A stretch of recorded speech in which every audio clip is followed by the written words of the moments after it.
Assalamualaikum warahmatullahi wabarakatuh. Perkenalkan, nama saya Febri Sasamila, NIM 3219288. Saya akan mempresentasikan materi tentang pengertian asuransi syariah dan landasan hukum asuransi syariah. Yang pertama itu asuransi syariah. Asuransi syariah adalah sebuah usaha untuk saling melindungi atau saling tolong-menolong yang dilakukan sejumlah orang, di mana hal ini dilakukan melalui investasi dalam bentuk aset yang memberikan pola pengembalian untuk menghadapi risiko tertentu melalui akad yang sesuai dengan syariah. Selanjutnya yaitu landasan hukum. Yang pertama, dasar hukum Islam. Di dalam Al-Quran tidak ditemukan kata yang menyebutkan istilah asuransi seperti tafakul. Tetapi Al-Quran menjelaskan tentang konsep dan praktik dari asuransi seperti yang terdapat dalam surat Al-Has ayat 18 yang artinya, "Hai orang-orang yang beriman, bertakwalah kepada Allah dan hendaklah setiap diri memperhatikan apa yang telah diperbuatnya untuk hari esok. Dan bertakwalah kepada Allah, sesungguhnya Allah Maha mengetahui apa yang kamu kerjakan." Dari ayat di atas dijelaskan bahwa Allah menganjurkan kepada umatnya untuk memperhatikan dan mempersiapkan masa depan. Tujuan dari mempersiapkan masa depan ini adalah untuk memproteksi diri sehingga seseorang tersebut akan lebih siap jika menghadapi musibah yang tidak pasti datangnya. Selain ayat ini, masih banyak di dalam Al-Quran yang menjelaskan tentang konsep asuransi. Selanjutnya yaitu dasar hukum asuransi di Indonesia. Yang pertama yaitu Undang-Undang Nomor 2 Tahun 1992 tentang usaha perasuransian. Menurut undang-undang ini, di dalam asuransi mengandung 3 unsur yang terdiri dari pihak penanggung, pihak tertanggung, dan peristiwa yang tidak pasti. Selain itu, terdapat regulasi yang digunakan sebagai perintah pelaksanaan dari Undang-Undang Nomor 2 Tahun 1999 tentang perubahan atas peraturan Pemerintah Nomor 73 Tahun 1992 tentang penyelenggaraan usaha perasuransian. Selanjutnya yaitu jenis dan mekanisme pengelolaan asuransi syariah. Yang pertama, jenis asuransi syariah. Ada 3. Yang pertama, asuransi kerugian, terdiri dari asuransi untuk harta benda,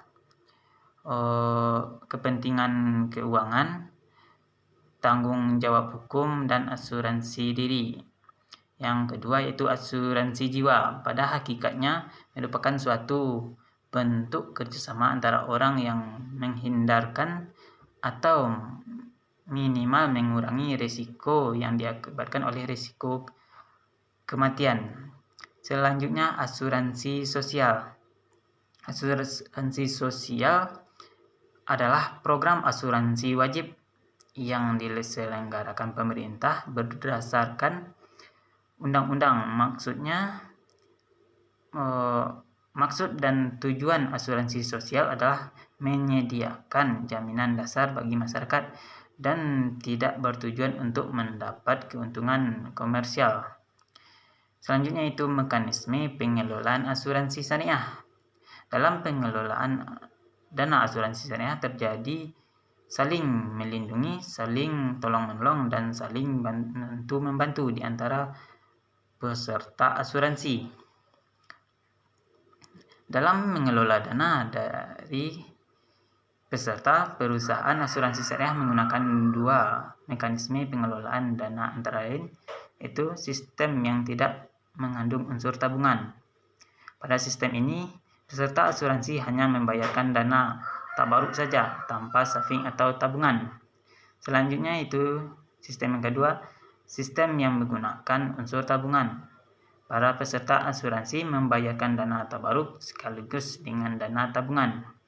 Dana tabaruk merupakan dana yang diniatkan oleh para peserta untuk tujuan tolong-menolong, sedangkan dana tabungan adalah dana milik peserta yang diserahkan kepada perusahaan asuransi yang kemudian diinvestasikan sesuai dengan prinsip syariah. Dari dua mekanisme pengelolaan dana di atas terdapat dua produk yang ada dalam asuransi syariah, yaitu asuransi umum dan asuransi jiwa. Sedangkan mungkin hanya itu yang dapat saya sampaikan. Saya ucapkan terima kasih. Assalamualaikum warahmatullahi wabarakatuh. Nama saya Dina Nurhaliza dengan NIM 3219303 dari kelompok 5 akan mempresentasikan materi tentang perbedaan asuransi syariah dan asuransi konvensional. Dari segi riba, asuransi syariah bersih dari praktek riba, gharar, dan maisir. Sedangkan asuransi konvensional masih ada praktek riba, gharar, dan maisir dalam operasionalnya. Lalu dari sumber hukum, asuransi syariah bersumber dari wahyu ilahi, sunnah, ijma, qiyas, dan lain-lain, sedangkan asuransi konvensional bersumber dari pikiran manusia atau kebudayaan. Lalu dari segi investasi, asuransi syariah sesuai dengan ketentuan perundang-undangan yang tidak bertentangan dengan syariah Islam. Sedangkan asuransi konvensional tidak terbatas pada halal atau haramnya sistem yang digunakan. Lalu dari segi keuntungan, asuransi syariah dilakukan bagi hasil dengan peserta. Sedangkan asuransi konvensional, keuntungan bukan seluruhnya menjadi milik perusahaan. Lalu dari segi visi dan misi, asuransi syariah misinya adalah akidah, ibadah, ekonomi, sosial, dan pemberdayaan umat. Sedangkan asuransi konvensional hanya bermisi ekonomi dan sosial. Lalu, dari segi mekanisme, asuransi syariah tidak tunduk pada pengawasan syariat, sedangkan asuransi konvensional tunduk pada mekanisme syariat. Lalu dari segi sumber pembayaran klaim, asuransi syariah diperoleh dari rekening tabaruk, di mana peserta saling menanggung satu sama lain. Jika salah satu peserta mendapat musibah, maka yang lain ikut menanggung risiko tersebut. Sedangkan asuransi konvensional bersumber dari rekening perusahaan, tidak ada nuansa spiritual. Baiklah, sekian yang dapat saya sampaikan. Bila ada kesalahan, saya mohon maaf. Assalamualaikum warahmatullahi wabarakatuh. Assalamualaikum warahmatullahi wabarakatuh. Perkenalkan, nama saya Delvia dengan NIM 3219311. Baiklah, kali ini saya akan bacakan poin yang keempat, yaitu pendapat para ulama tentang asuransi. Ada 4 golongan ulama fikih yang memberikan pendapatnya tentang asuransi, yaitu kelompok yang mengharamkan asuransi. Yang kedua itu kelompok yang membolehkan asuransi. Yang ketiga yaitu kelompok yang membolehkan dan mengharapkan asuransi yang semata-mata hanya untuk komersial. Serta yang keempat yaitu kelompok yang memberikan status syubhan atau sama-samar kepada asuransi. Baiklah, yang pertama itu kelompok yang mengharapkan asuransi, di mana terdapat berbagai alasannya, yaitu yang A, asuransi sama dengan judi karena tanggungan mengharapkan sejumlah harta tertentu seperti hak judi. Yang B yaitu asuransi mengandung ketidakjelasan dan ketidakpastian karena tanggungan diwajibkan membayar sejumlah yang telah ditentukan, sedangkan beberapa yang akan dibayar tidak jelas. Yang C yaitu asuransi yang mengandung unsur riba karena tertanggung akan memperoleh sejumlah uang yang lebih besar daripada premi yang dibayarkan, yaitu mengandung unsur eksploitasi tertanggung. Kalau tidak dapat membayar preminya, uangnya bisa hilang atau dikurangi dari jumlah premi yang telah dibayarkan. Yang kedua itu ulama fikih kelompok yang kedua. Mereka memperbolehkan asuransi terkecuali dengan alasan sebagai berikut. Yang poin A, tidak adanya nas Al-Quran atau Al-Quran dan hadis yang mengandung asuransi. Yang B, yaitu dalam asuransi terdapat kesepakatan kedaruratan antara kedua belah pihak. Yang C, yaitu asuransi saling menguntungkan kedua belah pihak. Yang D, yaitu asuransi mengandung kepentingan umum. Serta yang E, yaitu asuransi termasuk akad mudharabah atau antara pemegang polis dan pemegang asuransi.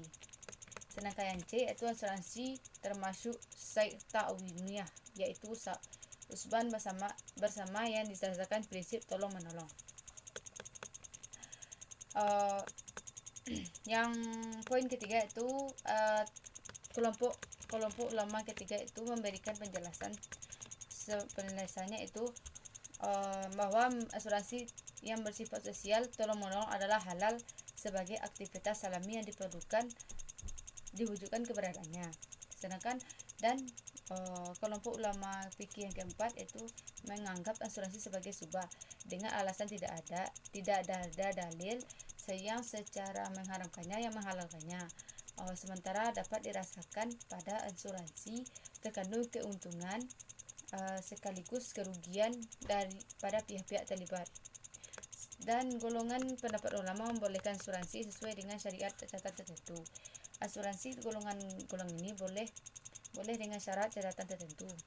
Alasannya itu yang poin A, yaitu dalam muamalah hukum asalnya adalah boleh atau ibadah selama tidak ada nas yang melarangnya.